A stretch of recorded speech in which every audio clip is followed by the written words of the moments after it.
All right, this is a very special Truth Teller episode. We have someone who's smarter than the three of us, Maze, Amin, and I combined. You're in academia. Not a feat. That's not something that'll go home touting at the top of your lungs. I'm smarter than the three of them combined.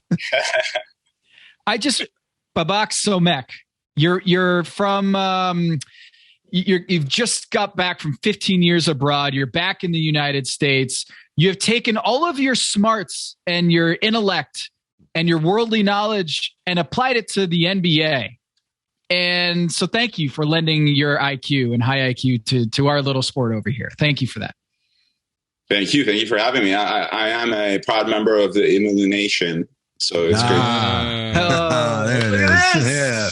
This is 2 weeks in a row. I mean, Maze, we got last week. Fisher was wearing the merch, the hat. Yeah. And Babak, you're sitting here with a third eye wide open. I like illumination. Like it's a more modern, I think, term for the followers, the listeners, right? Like Illuminati was just a little too aggressive. Illumination, now you got scholars, you have doctors, you have teachers, you have all types of electricians, intellectuals, plumbers, yes, plumbers, yes, that played in the NBA apparently. Here is the paper that you have published on the internets that I had a chance to read and have so much interesting questions, or at least I hope they're interesting questions about this. It's called Inside the NBA Bubble, How Black Players Perform Better Without Fans. And you co-authored this paper with two other of your pals.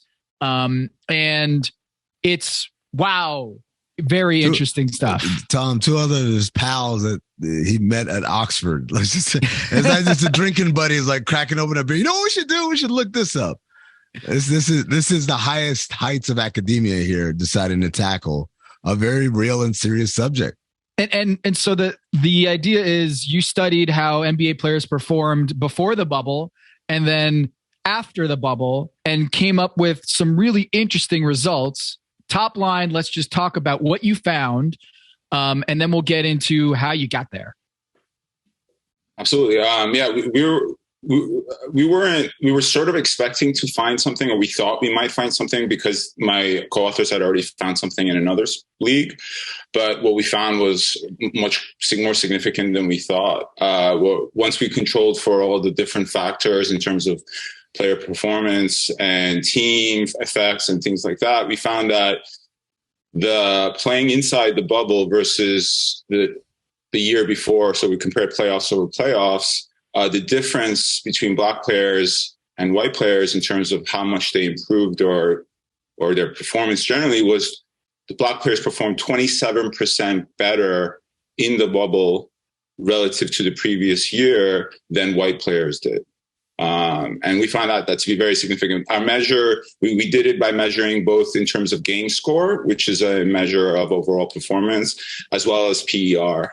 And using both measures, we found the same significant effect. And it was much more significant and large in terms of 27%. It was much larger than we expected. I think that was the part I was most confused because the data shows a decrease in game score from the prior playoffs to the bubble playoffs, but the performance of black players showed an improvement. And so, and given that obviously the majority of the population are black players, how do you get an overall decrease if the majority of the players have improved their performance? Yeah, it's a great question. So our 27% impact is after we control for other factors, like age of players, overall, like other factors that might impact general performance of players that's not to do with the bubble itself. And so if you just look at the raw data, I believe if you look at the aggregate raw data, the overall performance in game score may have gone down by just 2%. but this is such a small number in terms of the actual like variation in game score from year to year that 2% just could be randomness. But once we control for the other factors like what the quality of the players in the league or the quality of other factors, we found this differential. This is a pretty big headline, right? Is that there is a racial difference between the performance of players based on the fans, right? Like based on whether there are, as you note in your story or in your paper, that predominantly white fans in the audience with a predominantly black player pool. This is got implications across sports, across workplaces, across societies. So how did you get into this paper? Like, how did you come up with the idea to study the impact on a basketball court? Yeah, it is. I mean, in terms of the impact, it's consequential for any sort of labor situation. Anytime people are working in an office, if this is a factor that impacts performance because of the sense of feeling discriminated against, or I think this could be a labor type paper. But anyway, and the reason that's partially how we got to it, because my co-author Paulo, Falco, and Mauro, who have written papers together, Mauro Caselli, the two of them do a lot of work on labor, while my research has been generally about inequality and finance. But the two of them had looked at this from the perspective of a labor economist, and they're also big soccer fans, and they're Italian from Naples, and they kind of observed, they had some sort of general observations about what's going on in the Italian soccer league during the 2020 season, and they decided to do a research into it, and they found a significant difference between African-born players and Italian or European-born players, with fans versus without fans. So they basically did the same type of analysis, but the Italian soccer league. And I was visiting them last summer before I was moving out of Europe, and we started talking about this. And for me, it was like, oh my God, like this is such an amazing idea to take advantage of the bubble or a fans without fans to look at a very important question. And I thought for me, the NBA was the number one choice to look at this because, like you said, it's a very special type of league in that it's, and my co-authors push back. They're like, what do you mean the NBA is mostly black players? So why would this exist if they're generally surrounded by other black teammates?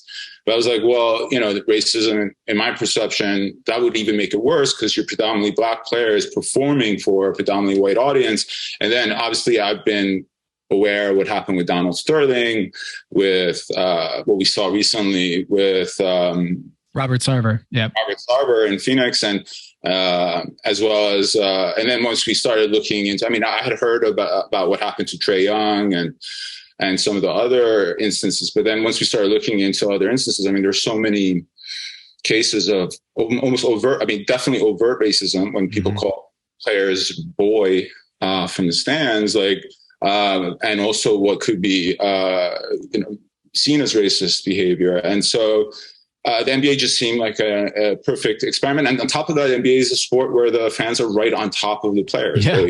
Yep. You can reach out and touch the players. Yeah. Yeah. Literally, yes, exactly. And in soccer, players are there's a big separation and there's a lot of security, especially, and as well as, the next sport I would like to look at would be potentially the NFL, because that would be a sport where there's a lot of reasons, maybe obviously the racism still exists and maybe it's even more strong. But the skill set or the mentality for NFL is different from basketball. So it would be interesting to see if the effect would be the same. One of the things I found very interesting in the paper was the idea that among black players, the group that was most impacted by this was actually the stars. The stars experienced the biggest gap between outside the bubble and inside the bubble. First of all, how surprised were you to find that? And then when your co-authors did their study in Italian soccer, was that similarly observed, where the star players were more impacted than regular or role players? That's a great question. To answer your second one, to be honest, I'm not sure. I don't think they did because I don't remember it, but I'm not 100% sure that they found the same thing. But we were very surprised. We were very surprised, and it made us even more confident in the results we were seeing because seeing the top players, and absolutely you're right. So we found the effect when we separated players into the top 50% by game score and lower 50% by game score. We also used the previous year's measures of them, used their income. So we had different ways of trying to categorize players by being top versus bottom. Mm-hmm. We found that the bottom, when we separated them into two groups, we found the effect was stronger for the top group. And that was really surprising for many reasons. One is that it goes completely against, again, one of the other narratives that we haven't included in our paper because it's kind of, the narrative itself is a bit, I think it comes off as being racist, but this is the idea of the choking effect. Is that, and this is sort of in the literature as well, which is where people are performing differently under pressure. But a lot of the literature shows the top, we check this in many ways, but this result confirmed our view that it's not a factor here, is that a lot of the literature shows that top players tends to be the ones who are not impacted by the pressure. And so the fact that the top players' effect was even stronger than overall suggests that this was something beyond just the pressure of the game.